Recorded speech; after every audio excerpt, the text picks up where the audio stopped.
Shaktipad Seer 2. Samsara is a Sanskrit and Pali term which translates as continuous movement or continuous flowing, and in Buddhism refers to the concept of a cycle of birth and consequent decay and death in which all beings in the universe participate and which can only be escaped through enlightenment. Samsara is continuous suffering or dukkha and is generally considered to be the antithesis of nirvana, which generally literally translates as extinguishing or unbinding. The concept of samsara was derived from the Hindu belief of reincarnation, from which Siddhartha Gautama, the founder of Buddhism, developed some of his teachings regarding life and death. The term samsara has been translated many ways, which include, but are not limited to, endless suffering, cyclic existence, perpetual wandering, and transmigration. According to the Buddha, the beginning point of samsara is not evident, just as there is no beginning to a circle, no beginning point to a circle. All beings have been in suffering in samsara for an unimaginable period, and they continue to do so until the attainment of nirvana. The Asu Sutta of the Pali Canon provides an explanation of our existence in samsara. At Savatthi, the Blessed One said, and of course when they say the Blessed One, the translation for Blessed One is Bhagwan. So they're saying there Bhagwan said, meaning there the Supreme Personality of Godhead said, there Krishna said, from an inconstruable beginning comes transmigration. A beginning point is not evident, though beings hindered by ignorance and fettered by cravings are transmigrating and wandering on. What do you think, monks? Which is greater? The tears you have shed while transmigrating and wandering this long time, crying and weeping from being joined with what is displeasing, being separated from what is pleasing, or the water in the four great oceans? Ignorance, avidya, defined in terms of the Four Noble Truths as ignorance concerning suffering, the origin of suffering, the cessation of suffering, and the path leading to cessation of suffering. Ignorance leads to suffering and forms karma. Karma creates formations which condition the arising of consciousness or cognitive awareness, the so-called vijnana. Vijnana is also considered to be a rebirth consciousness. This appears to be a direct explanation of how karma is transferred from one life to another. Waldron describes vijnana as a rebirth consciousness which descends to take up and thereby which descends into, takes up, and thereby animates the newly forming fetus.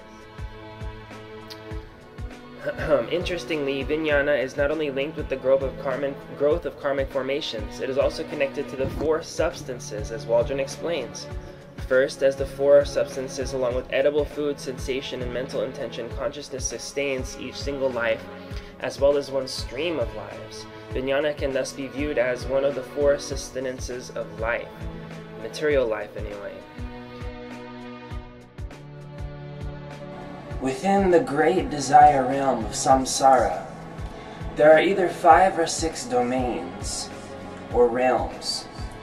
In Indo-Tibetan Mahayana Buddhism, there are 6 domains, and in Theravada Buddhism, there are only 5, because the domain of the Asuras is not regarded as separate from that of the Devas.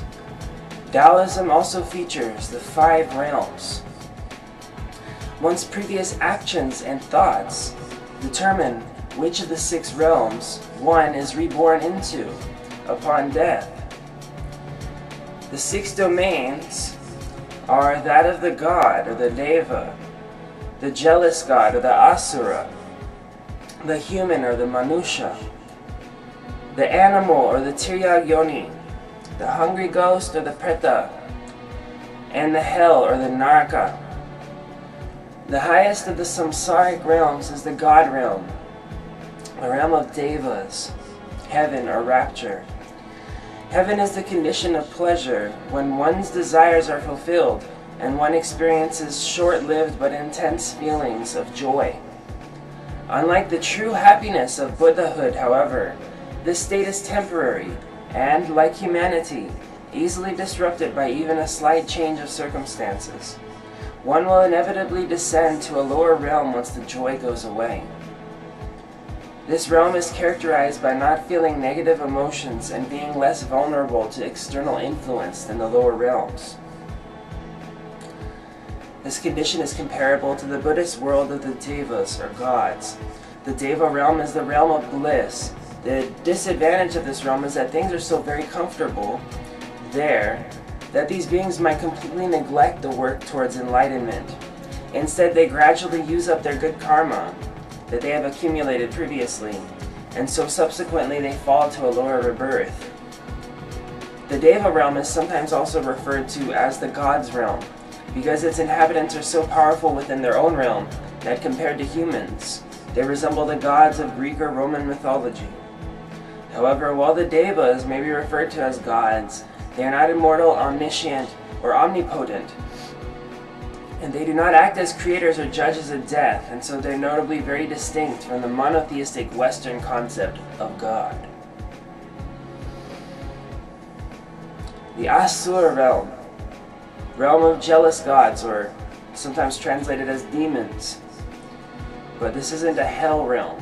The Asura realm is a state of consciousness of the Asuras, not a hungry ghost, but an Asura. Arrogance or anger. Arrogance is the condition in which one is dominated by the selfish ego, competitiveness, paranoid jealousy, and the need to be superior in all things. The experiencer is a slave to his or her delusions, viewing oneself as more important and superior to others. This realm is characterized by viewing others as potential threats. Still, the rest of the experience in this realm is generally quite pleasant compared to the human realm. This condition is comparable to the Buddhist world of the Asuras, or half-gods. The Asura realm is the realm of the demigods. They translate it as demigods. They are here because of actions based on jealousy, struggle, combat, or rationalization of the world. They may be here because of human form they had good intentions, but committed bad actions such as harming others.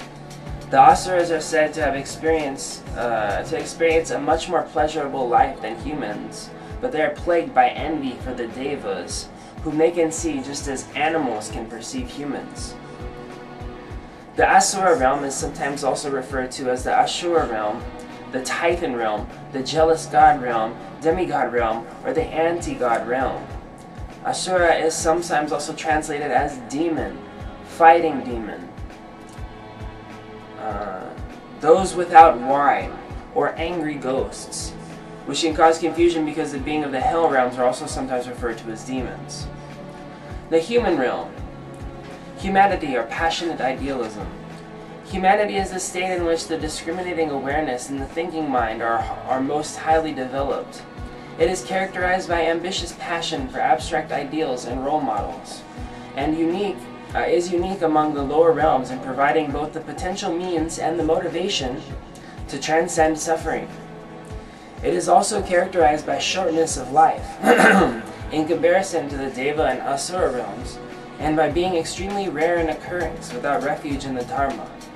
This condition is comparable to the Buddhist world of humans. The human realm, also known as the Manusha realm, is based on passions, desire, doubt, and pride. Buddhists see the realm of as human existence.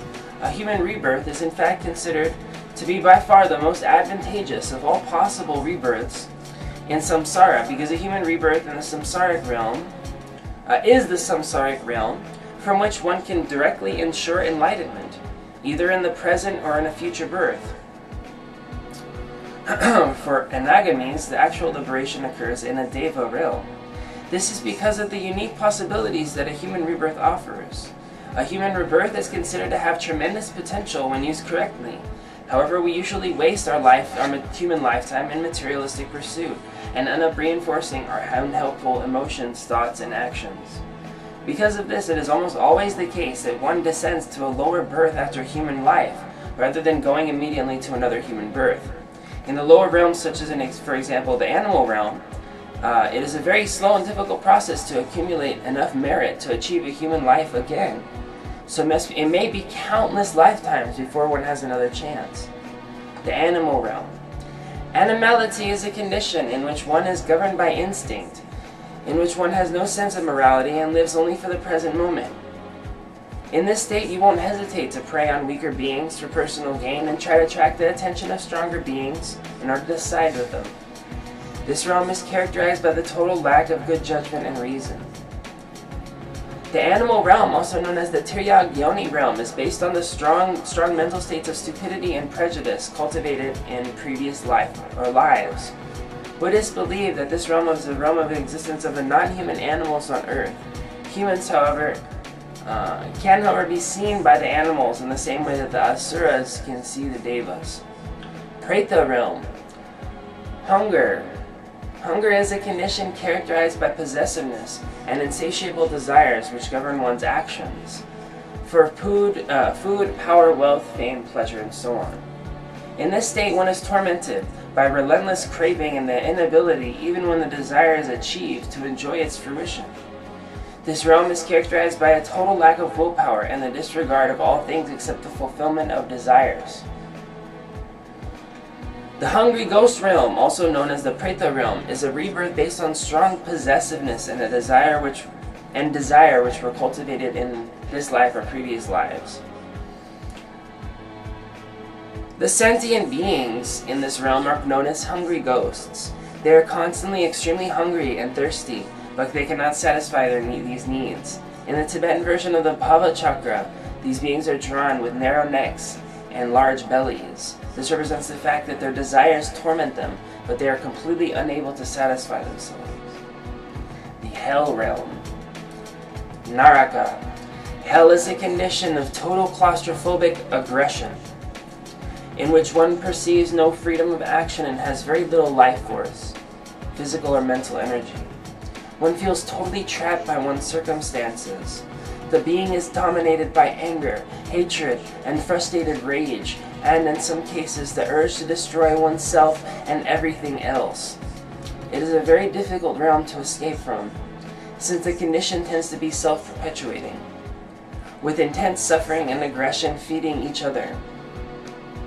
One's sojourn to hell is described as being measured in kalpas. Kalpas is trillions of years. Paradoxically, although this state is characterized by claustrophobia, there is an obsession with filling up any space which may present itself, since the space is perceived to be threatening. The desire not to fall in this condition is a powerful incentive to make for people to make efforts to rise above this state in daily life. The Naraka realm, or Hell realm, is a rebirth based on strong states of hatred cultivated in a previous life or lives. And the Buddhist view of Niraya differs significantly from the most monotheistic religions, in that those punished in this realm are not trapped permanently. Rather, they remain here until their negative karma is used up, at which point they are reborn into another realm.